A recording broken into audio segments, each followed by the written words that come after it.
దేవునికి స్తోత్రము, దేవదేవునికి వందనములు. ప్రభైనటువంటి యేసుక్రీస్తు నామములో మీ అందరికీ శుభములు తెలియజేస్తున్నాను.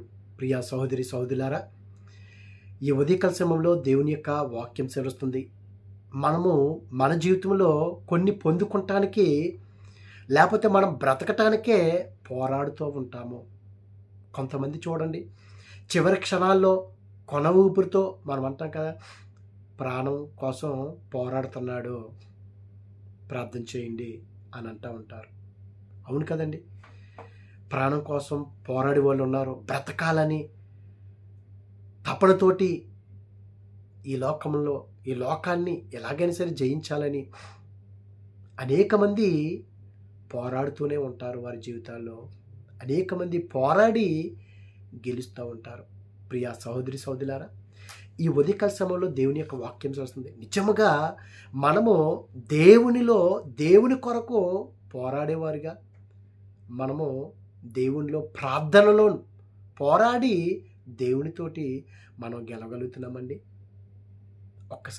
మనం ఒకసారి పరీక్షించుకున్నట్లయితే, యాకోబు గారు కూడా తనకున్నదంతా కూడా పంపించేసి యబ్బోకు రేవు దగ్గర దాటించేశాడు. అతడు ఒక్కడే మిగిలిపోయాడు.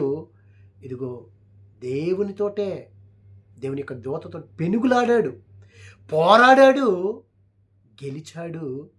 ఆశీర్వాదం నన్ను ఆశీర్వదిస్తేనే కానీ.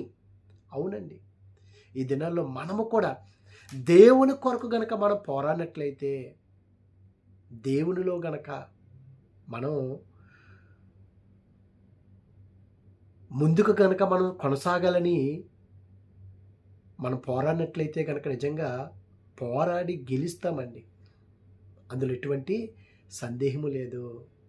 అందుకే ఈ ఉదయకాల సమయంలో ఒక వ్యక్తిని పరిచయం చేయాలని నేను ఎంతో ఆశ కలిగి ఉన్నాను. ప్రియ సహోదరి సహోదరుల, జీవితం అంటేనే పోరాటం కదా. అవును, ఈ పోరాటంలో మనం గెలవాలంటే ఒకరిని కొట్టైనా, చంపైనా, ఒకరి గురించి అన్యాయంగా మాట్లాడైనా అట్టి విధంగా కాదండి. మనం దేవునికి దగ్గరగా జీవిస్తూ నీతిగా, న్యాయంగా, యథార్థంగా మనం జీవించినట్లయితే ప్రియా సహోదరి సహోదరులారా, ఇదిగో అందుకే అపోస్తలుడు పౌలు గారు అన్నారు, ఇదిగో నేను మంచి పోరాటము పోరాడి తిని. అవును కదండి, మనం పోరాడాలి, క్రీస్తులో పోరాడాలి. క్రీస్తుకు కొరకు మనం పోరాడినట్లయితే, ప్రార్థనలో పోరాడినట్లయితే, ఇదిగో తప్పనిసరిగా మనం గెలుస్తాము, విజయం పొందుకుంటాం. యాకోబు గారు చూసుకున్నట్లయితే, యాకోబు గారికి ఆరుగురు కుమారులు పుట్టారు. అప్పటికి చూడండి, మొట్టమొదటి రూబేను, సిమ్యోను, లేవి, యోదా, దాను. తరువాత చూడండి, ఆదికాండము 30:8 చూస్తే, అప్పుడు రాహేలు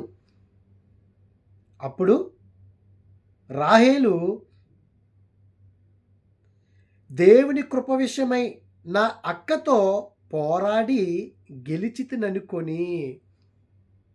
ఎవరండి తన అక్క? ఎవరు? లేయ.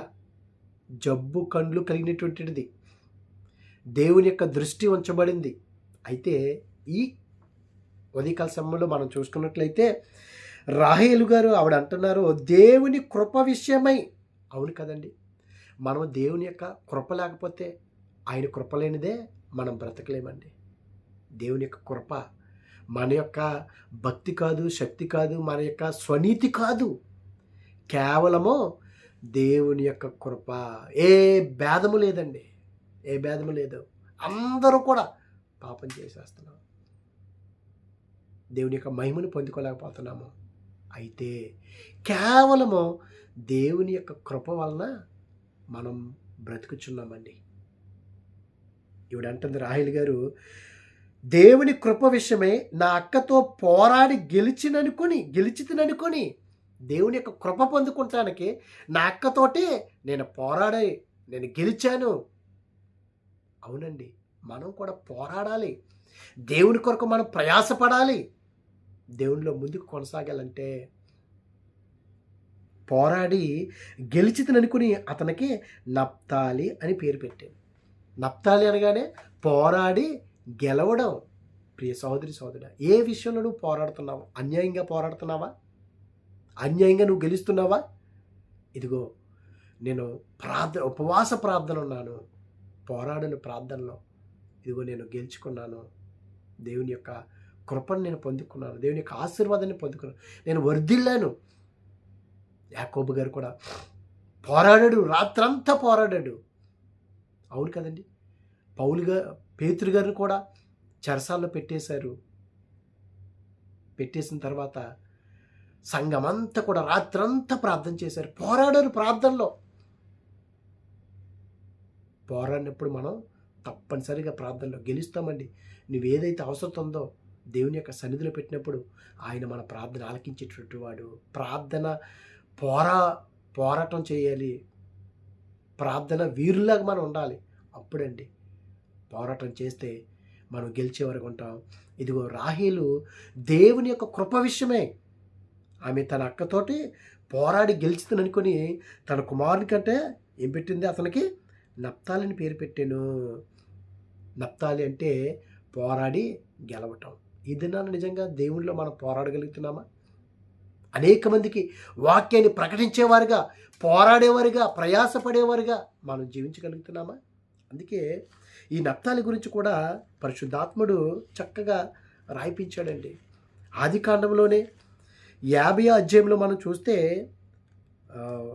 49వ వచనం, 49వ అధ్యాయము, ఆది కాండము 49వ అధ్యాయంలో మనం చూస్తే 21వ వచనంలో నప్తాలి విడవబడిన లేడీ. అవును కదండి. ఒక పోరాట యోధుడు పరుగు పందెంలో పోరాడతారు చూసారా?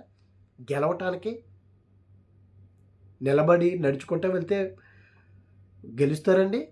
లేదు, పరిగెత్తాలి. పరిగెడితే విజయం పొందుకుంటారు, గెలుస్తారు. నప్తాలి విడవబడిన లేడీ. ఒక లేడీని చూడండి, మామూలుగా ఉంటేనే ఎంత వేగంగా పరిగెడతాదో.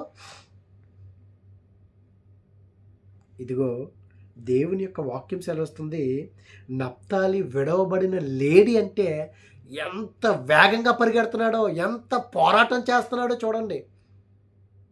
మనం కూడా దేవునిలో వేగంగా పరిగెత్తేవారిగా ఉన్నామా? లేకపోతే మనకెందుకులే, మన పని కాదులే అని కుంటిపడిపోయి ఉంటున్నామా? ఒక్కసారి, లేకపోతే బద్ధకస్తులుగా, సోమరిపోతుల్లాగా మనం ఉంటున్నామా? ఒక్కసారి పరిశీలించుకోవాలి ప్రియ సహోదరి సహోదరులారా. నప్తాలి విడవబడిన లేడీ, విడవబడినటువంటి లేడీ. అతడు ఇంపైన మాటలో పలుకును. ఎంత గొప్ప భాగ్యం అండి. నప్తాలి అంటే ఇంపైనటువంటి మాటలు పలికేటువంటి వాడు.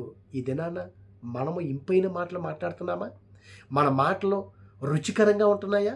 మన మాటలు మాట్లాడుతుంటే ఉప్పు వేసినట్టుగా రుచిగా ఉంటున్నాయా? మనం మాట్లాడుతుంటే ఎదుటివారికి ప్రయోజనకరంగా ఉంటున్నాయా? ప్రియ సహోదరి సహోదరులారా, నప్తాలి పోరాడి గెలిచాడు. నప్తాలి ఇదిగో విడవబడినటువంటి లేడీ వేగముగా పరిగెడతాదండి. తను తాను రక్షించుకుంటుంది, పోరాడుతుంది తన ప్రాణాన్ని రక్షించుకుంటానికి. ఈ దినాన్న ఈ లోకము నుండి, ఈ లోకం అనే పాపంలో మనం పడిపోకుండా, సాతాను బంధకాల్లో మనం వాడి వలలో పడిపోకుండా మనల్ని మనం రక్షించుకుంటున్నామా? పరుగులు పెడుతున్నామా ప్రభువు యొక్క సన్నిధికి? ఎక్కడికి పరిగెడుతున్నాం మనం? ఏమి పొందుకుంటానికి పరిగెడుతున్నాం?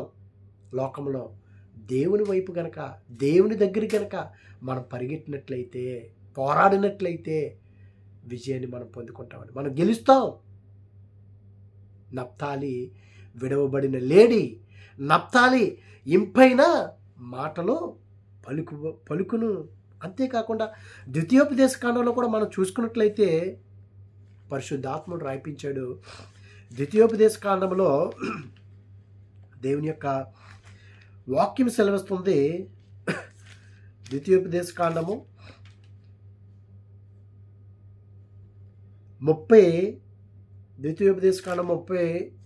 33వ అధ్యాయంలో కనుక మనం చూస్తే దేవుని యొక్క వాక్యం సెలవుస్తుంది.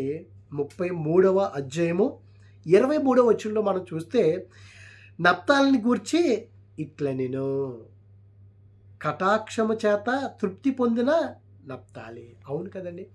మనకి దేవుని యొక్క కటాక్షం ఉండాలి, దేవుని యొక్క కృప ఉండాలి, దేవుని యొక్క కాపుదల ఉండాలంటే మన మాటలు ఇంపైన మాటలు ఉండాలి. ఇదిగో మనకి దేవుని యొక్క కృప ఉండాలంటే, కటాక్షం పొందుకోవాలంటే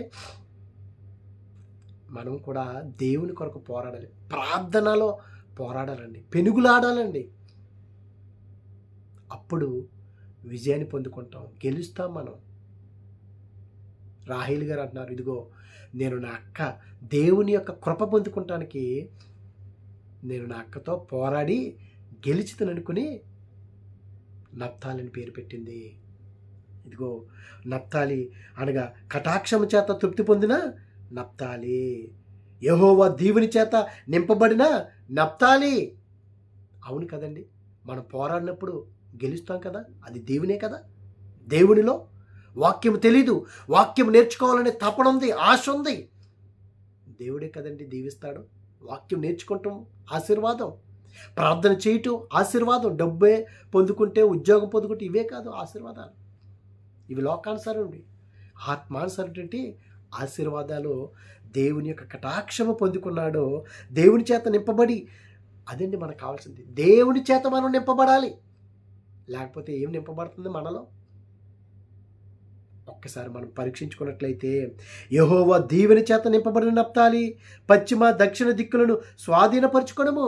అవునండి, దేవుడు మనం ఎక్కడికి వెళ్ళినా దేవుడు మనల్ని అన్నీ కూడా స్వాధీనపరుచుకునే విధంగా, మన వశం ఉండేలాగా, మన వైపు ఉండేలాగా దేవుడు అన్నీ కూడా సమకూరుస్తాడు.